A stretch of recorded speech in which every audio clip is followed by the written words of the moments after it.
Hey everyone, this is Mrs. Gwynn. Hope you're having a good day so far. You've obviously noticed that I am not there. I'm at the art training conference, so hopefully I learned some cool things to bring back to you when I get back. So today you're going to be kind of combining what you've learned about the distributive property and the greatest common factor. So just a quick reminder about the distributive property. Let me write this here.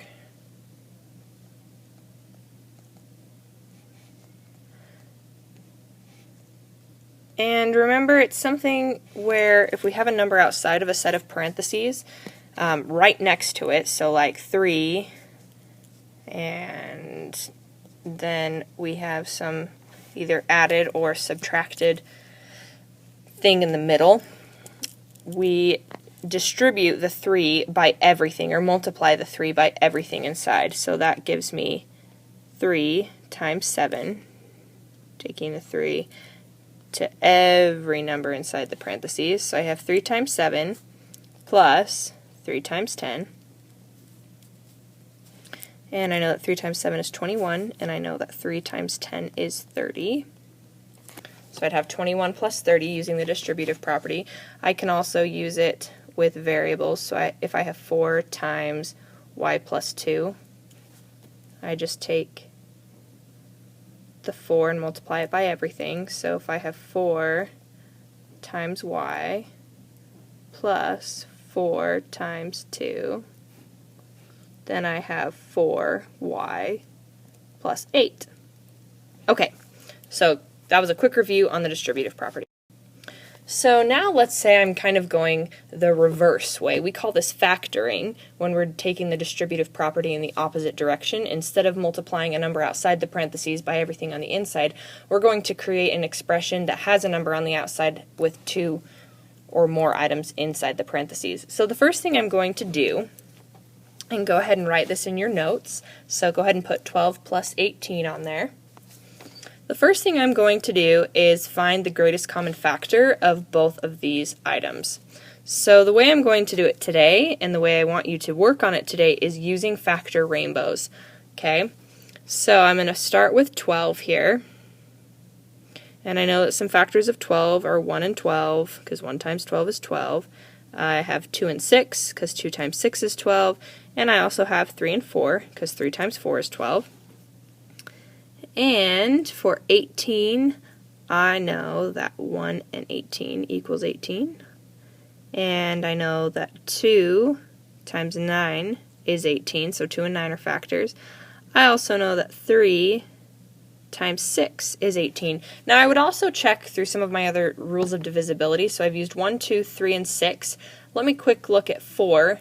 If I put 4 into 18, 4 goes into that 0 times, 4 goes into 18. Well, I know that 4 goes into 16 and 20, and 18's in the middle. So 18's not divisible by 4. It's also not divisible by 5 because it ends in 8, not a 5 or a 0. So it looks like I'm done. Okay, so now I'm going to go through and find all the factors that they have in common. 1 and 2, 1 and 2. They have a 3 in common, a 3 in common, not a 4. They have a 6 in common. Not a 12, not a 9, not an 18. So their greatest common factor is indeed 6. Okay, so 6, my greatest common factor, that's what's going to go on the outside of the parentheses. Now I have to kind of go use a little bit of division here. So I say, okay, 12 divided by 6 is what? Or 6 times what equals 12? I know that that's 2. And then 6 can go into 18 3 times. Now I just want to double check and make sure this is right. So now I'm going to apply the distributive property as I normally did just to check my answer. So I know that 6 times 2 plus 3. Okay, so 6 times 2 is 12, and 6 times 3 is 18. Okay, good, that's what I'm getting up here. So then 6 times 2 plus 3 is my final answer. I have just factored. Alright, let's look at another example. So let's start here. Go ahead and pause the video. I want you to work on it with a couple people sitting around you. See if you can factor this, where there's a number on the outside of the parentheses and then two smaller numbers that don't share any factors in the parentheses. And then press play and we'll see what we get. Okay, so let's see. Let's start with some factors of 24. Jared, would you give me some factors of 24? Okay.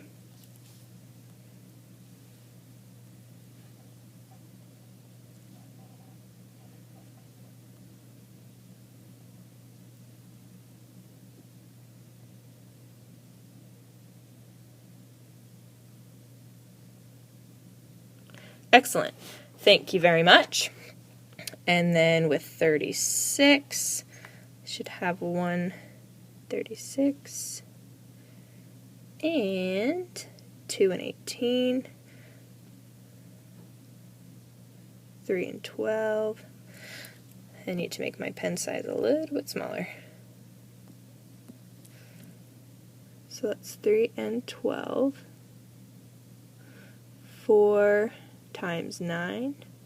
And then I know that 6 times itself, 6 squared, is 36 as well. Okay, now let's go in and find some common factors. Obviously, 1, 2, because they're both even, 3, they're both divisible by 3, they share 4, they share 6, they don't share 5, because neither of them end in 5 or 0, they do not share an 8, they do share a 12. 24, they don't share, nor do they share an 18 or a 36. So their greatest common factor, the biggest number they have in common, is 12. So that's what's going to go on the outside of my parentheses. And then 12 times 2 is 24. So I'm going to put 2 in here. Oops.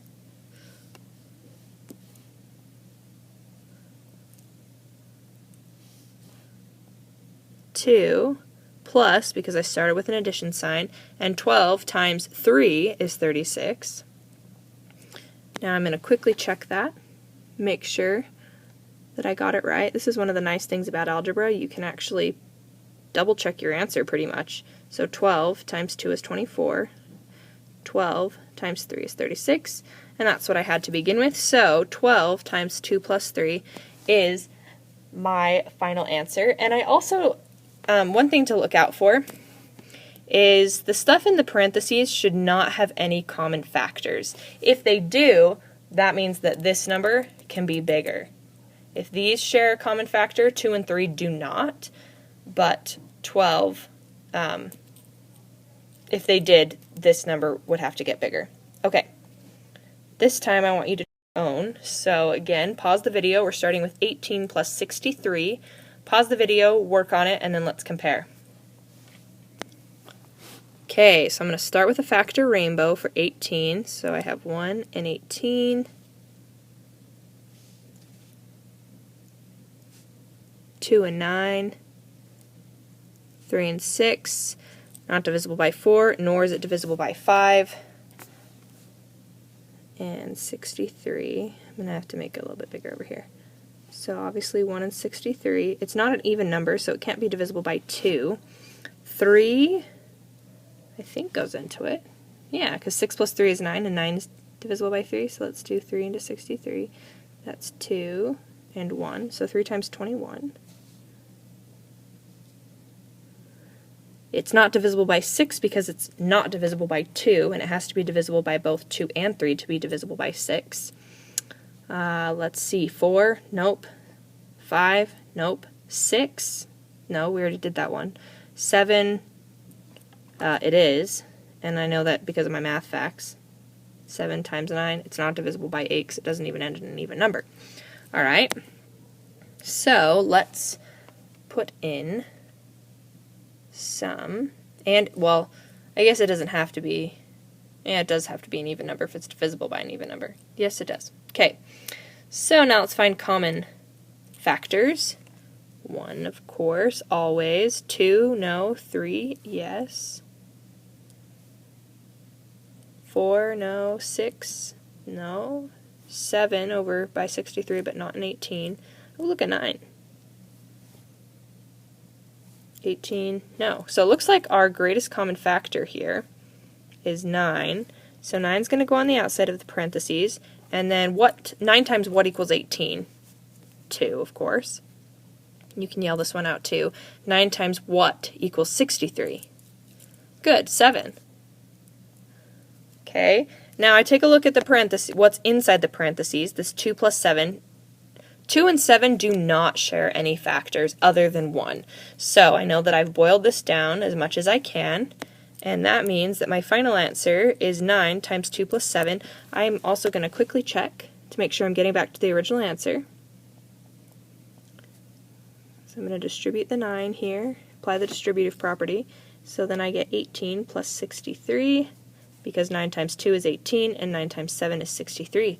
Huzzah! So my final answer again is here, 9 times 2 plus 7. Alright, have fun, be good, and good luck on this assignment today. I know you're going to do great, and I'll see you soon. Bye.